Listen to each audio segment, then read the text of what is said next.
Kempa, we're talking about players who've been approached by overseas clubs, and it's 45 players on the list that was published on SuperSport.com. Brendan Null had written that article.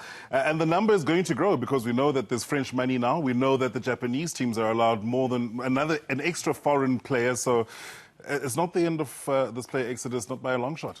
No, I think it's going to get worse, particularly your younger players have a better opportunity for qualifying for other countries, particularly in France. I think they're going to start targeting a lot of our youngsters, which are going over now at the moment. Yes, our older players generally have always gone to the back ends of their season. A guy like Steven Sykes, deserves a bit of a retirement package.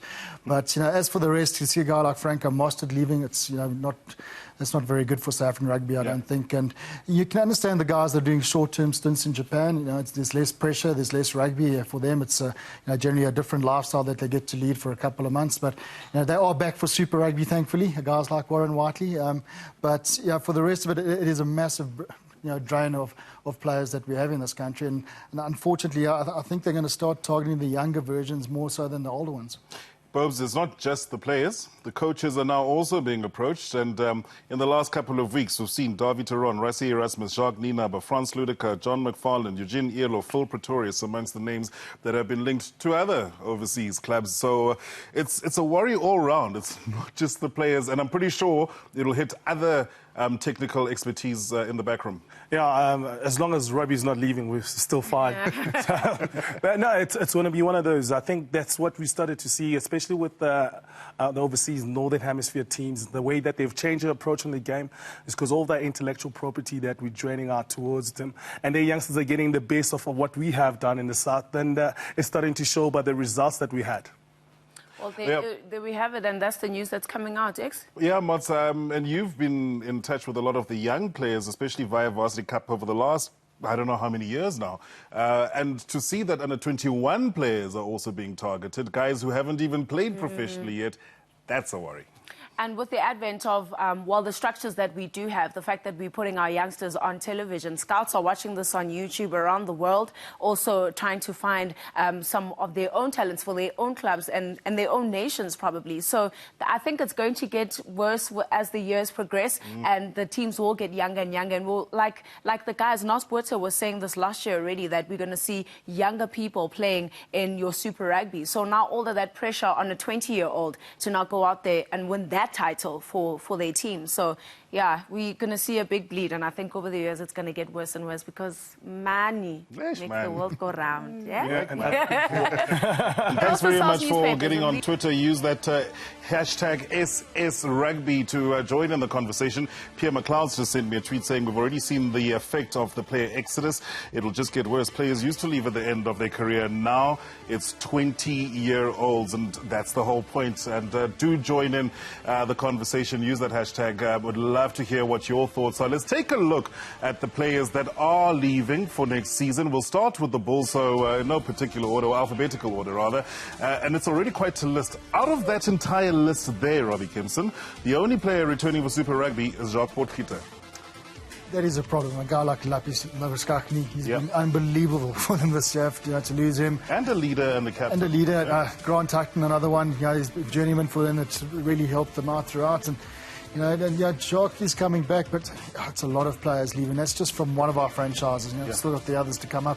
And the thing that worries me, Bobs, and we'll take a look at the other franchises. We'll take a look at the Toyota Cheetahs and the players they lose. Again, only Francois Ace will be returning for Super Rugby, and someone like Henry Immelman, who's a star schoolboy player, leaving under the age of 21. He's going to get pulled into that Montpellier youth system, and I wouldn't be surprised to see him turn out for France. Maybe that's in a couple of years' time. Yeah, maybe that's the target. That's what they looked at. But then at the end, if you look at that, the Cheetahs will be thinking to themselves, actually, we haven't lost that many this year.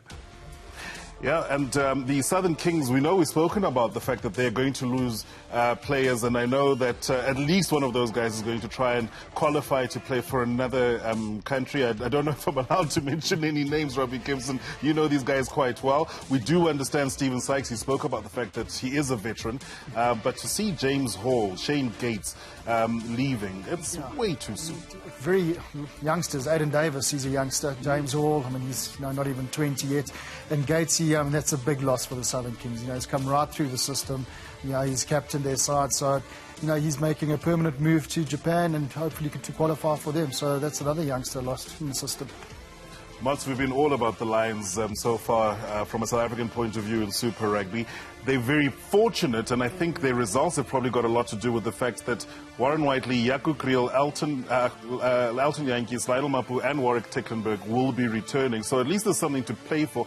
You think maybe it's got a lot to do with hope that they could win Super Rugby in the next season or two, if not this year? It probably is, but then how much pressure are the likes of Whiteley, Jantjies and Tecklenburg putting on themselves? So they will be playing rugby all year round. There will never be a break for them. So that's going to be something that the Lions management will have to look at.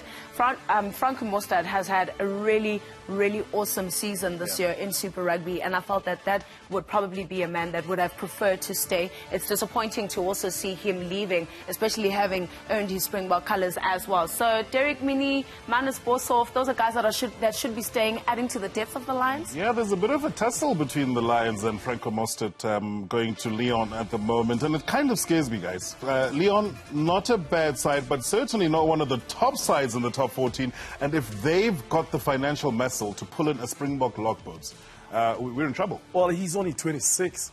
And he's a player that we need to have around in the squad. I think his better option will be going to Japan if he's trying to balance up the checks.